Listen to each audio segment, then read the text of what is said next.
찜질방에 있는 안마의자에 안마기에 누워서 잠든 비여성을 보고 순간적으로 욕정을 느껴가지고 바지로 손을 넣어가지고 허벅지하고 음부를 만진 거예요. 이런 경우에는 공중 밀집 장소 추행죄가 성립하고. 안녕하세요.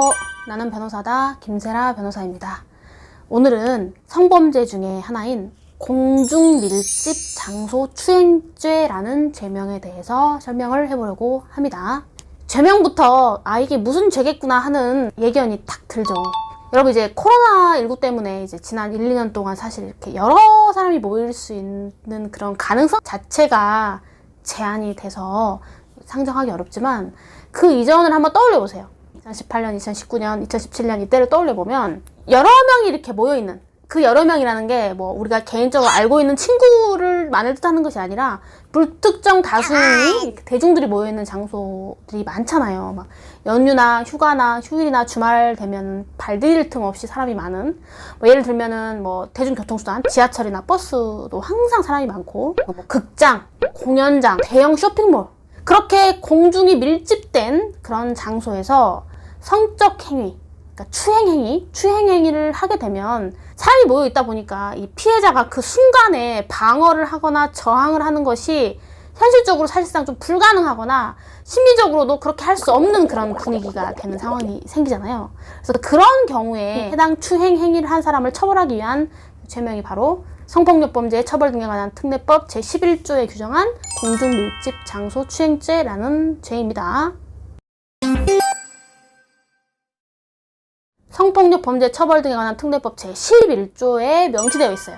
대중교통수단, 공연 집회 장소, 그 밖에 공중이 밀집하는 장소에서 사람을 추행하면 성립한다 라고 되어 있고, 법정형이 3년 이하의 징역 또는 3천만 원 이하의 벌금형이기 때문에 중하게 처벌되는데, 통상은 이제 초범이라고 하면은 합의 여부를 불문하고 벌금형이 나오는 것이 보통이긴 하지만, 초범이라고 하더라도 그 추행행위의 태양과 경위, 그 다음에 피해자가 느낀 피해 정도, 정신적 고통, 그 다음에 그 가해자의 태도, 그 사건의 경위를 참작해서 초범이라고 하더라도 징역형이나 뭐 집행유예가 나올 수 있는 여지가 아예 없는 것은 아닙니다. 여기서 대중교통수단, 공연, 집회 장소, 요거는 이제 공중이 밀집하는 장소에 대한 예시를 들어놓은 것이고, 그 밖에 공중이 밀집하는 장소라는 문구의 해석이 실제 사례에서는 굉장히 많이 문제가 돼요. 그 밖에 공중이 밀집하는 장소, 이게 도대체 뭐냐라는 거에 대해서 이제 논란이 많이 있는데, 대법원 판례의 문구를 보겠습니다. 공중이 밀집하는 장소는 현실적으로 사람들이 빽빽히 들어서 있어서 서로 간의 신체적 접촉이 이루어진 곳만을 의미하는 것이 아니라 찜질방 등과 같이 공중의 이용에 상시적으로 제공되고 개방된 상태에 놓여있는 일반적인 곳을 의미한다.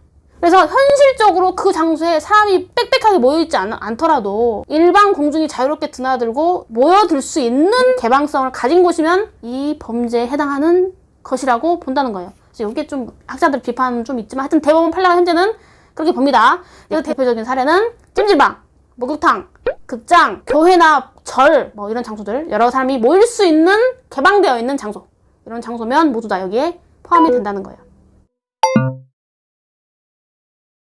공중 밀집 장소 추행죄에서 좀 이제 특수할 만한 부분은, 이 죄는 폭행이나 협박을 그 수단으로 하지 않아요.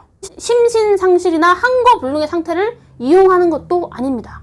단순히 공중이 밀집하는 장소에서 추행행위가 이루어지기만 하면 처벌하는 거예요.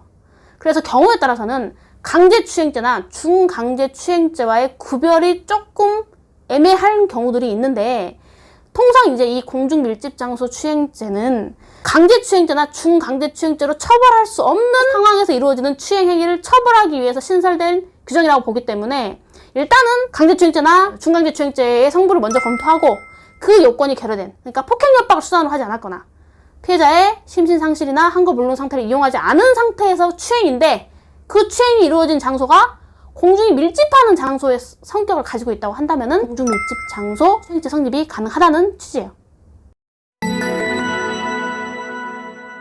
실제 사례 몇 가지를 소개해 보겠습니다. 지방법원 하급심 판결이에요.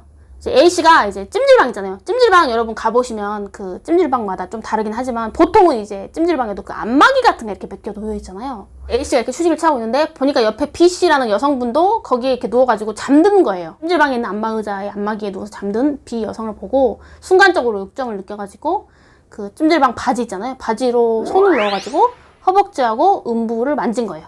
그래서 이런 경우에는 전형적인 공중 밀집 장소 추행죄가 성립하고 이 사건에서 유죄로서 징역 4월이 선고된 사례가 있어요. 그래서 실제 그 찜질방이 사람이 엄청나게 빽빽하게 혼잡하게 있었는지가 중요하지 않아요. 그렇게 모일 수 있는 개방성 있는 장소, 불특정 다수인이 밀집하게 모일 수 있는 개방성 있는 장소에서 폭행이나 협박을 수단으로 하지도 않았음에도 추행행위를 한 거기 때문에 공중장소 밀집 추행죄가 인정이 된 겁니다. 그 다음에 지하철 안에 보면 경로석 있죠. 이렇게 끝쪽에 셋석이 있는 그 경로석에 이제 이 A씨가 앉아있다가 옆에 이제 여성분이 앉았는데 그때가 이 사건이 일어난 때가 겨울이었나 봐요. 그래서 여성분이 이제 롱패딩 있잖아요. 그런 롱패딩을 입고 있었는데 갑자기 그 패딩을 배에 있는 쪽까지 걷어 올렸어요. 그러니까 옆에 여자가 깜짝 놀랐죠. 뭐 하시는 거예요? 이렇게 항의를 하니까 옷을 입었는지 아닌지 봐야 되겠다고 말한 사례. 이 사건에서도 공중 밀집 장소 추행죄가 인정돼가지고 벌금 100만 원이 선고된 사례예요. 여러분 이제 질문이 많은 사례인데 이게 사실 코로나19 이전에는 요 죄가 정말 많았어요. 근데 요즘에 이제 모일 수 있는 상황 자체가 안 되다 보니까 조금 이제 아마 덜 할 겁니다만은 대검찰청에서 발행하는 통계 자료 이제 검찰 연감이라는 통계 자료가 있는데 2017년을 기준으로 2016년 1년 기준 이 공중 밀집 장소 추행죄로 사건 접수가 된 게 한 2,500건 정도 되고 그중에 이제 기소되는 경우가 한 50% 정도 되는 1,100건 정도 된다고 합니다. 그래서 연간 1,100건 정도의 기소가 되는 사건이 이러한 공중 밀집 장소 추행죄인데 2016년 기준이 그거니까 이제 최근에는 더 아마 늘어났을 겁니다. 여러분들이 잘 이해를 해두시면 도움이 될 것 같습니다. 오늘도 이렇게 시청해 주셔서 감사합니다. 구독과 좋아요 꼭 눌러주세요.